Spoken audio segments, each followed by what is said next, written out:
I think that he had a really realistic vision for what he saw for me, and I think that I put all of my faith in his hands.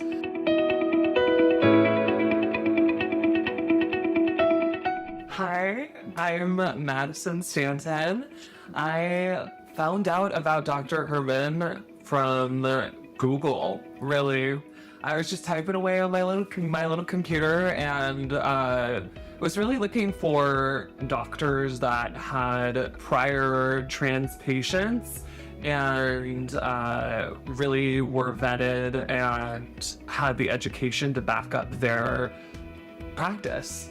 I met Dr. Herman for the first meeting, and he was like, "Mama, you're a little new. You've only been on HRT for 6 months, so it's like I just settled down a little bit. Let's do 6 months, another 6 months of HRT, and come back." And that was the first green flag. I was just like, the fact that there was a doctor telling me that there is no rush. This is a very important decision. And you should be hormonally balanced, you should be well researched, and come back to us was the best thing that I could have heard from a plastic surgeon. Afterwards, when I came back, they were like, "Okay, it is time.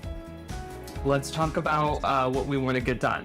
So I was just like, I wanted to get forehead reduction, a trachea shave, my rhinoplasty, and basically fat transfer to basically fill out this whole facial feminization fantasy that I had. He was just like, "Okay, all of that's good and well.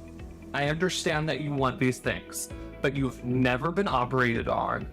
And I think it's important that we tackle half of those things and come back later to see if your feelings have changed, how you handled the operation, everything."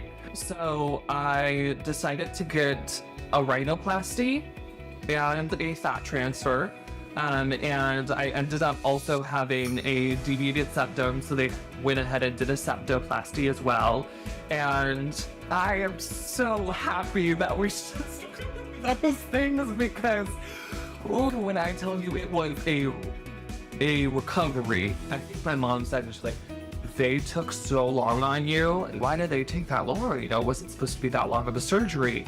And they were like, "Well, he just was a perfectionist." And I was just like, that is exactly what I wanted to hear. You know, I don't want somebody that's going to feel like they need to rush. I think that he had a really realistic vision for what he saw for me, and I think that I put all of my faith in his hands. That's really what you have to do as a patient of Dr. Herman's, is you have to understand that this man has done this before. They're taking great care of you. You have to have faith. This is really a story of faith and like a story of like loving yourself. The internal work that I had to do after the surgery was multitudes bigger than I could have expected. I'm just really thankful for everybody's time that they took for me and all of the really, really great and talented individuals that work here, because I don't think I could say I would go anywhere else.